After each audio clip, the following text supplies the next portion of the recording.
শাসক দলের মহিলা মোর্চার নেত্রী ছেলের বিরুদ্ধে থানায় মামলা দায়ের করল এক যুবতী মেয়ে সোমবার বিকেলে। জানা গেছে, আগরতলা পূর্ব থানার অন্তর্গত আড়ালিয়া দত্তপাড়া এলাকার জগদীশ দেবনাথের ছেলে জয়দীপ দেবনাথ এয়ারপোর্ট থানার অন্তর্গত লঙ্কামোড়া এলাকার এক যুবতী মেয়ের সাথে প্রেমের সম্পর্ক গড়ে তোলে।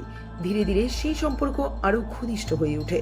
অভিযোগ, জয়দীপ দেবনাথ মেয়েটিকে বিয়ের প্রলোভন দেখিয়ে একাধিকবার শারীরিক সম্পর্ক গড়ে তোলে। আরও অভিযুক্ত জয়দীপ দেবনাথ মেয়েটির কাছ থেকে বহু টাকা হাতিয়ে নেয়।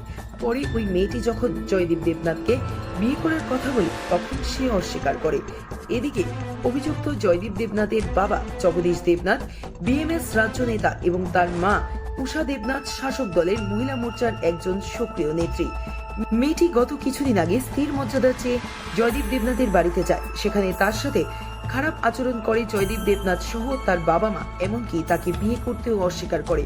পরে বাধ্য হয়ে মেয়েটি সোমবার বিকেলে পশ্চিম আগরতলা মহিলা থানায় জয়দীপ দেবনাথের বিরুদ্ধে লিখিত আকারে মামলা দায়ের করে। পুলিশ অভিযোগকারীকে আশ্বাস দিয়েছে এই বিষয়ে তারা কঠোর পদক্ষেপ গ্রহণ করবে।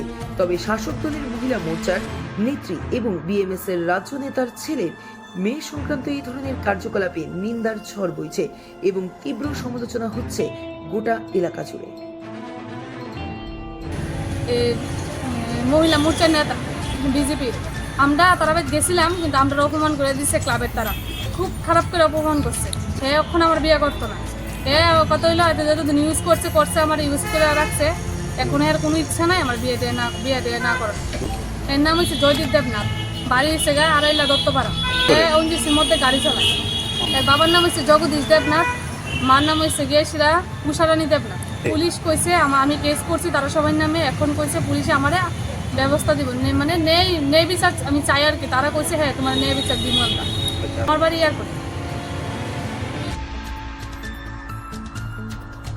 রিলেশন আইতাম না, হেরা না করছে যে আমি রিলেশনে যাইতাম না তোমার লগে। কিন্তু হের মা বাবা কইছে যে আমার মা বাবা রাজি থাকতে লাগবে না, আমি তোমার লেগে খামো, দরকার লাগলে আলাদা খাবো, আমার বাবা রাজি না থাকতে হইব। তার লেগে আমি কিতা করছি, হের লেগে রিলেশনে গেছি।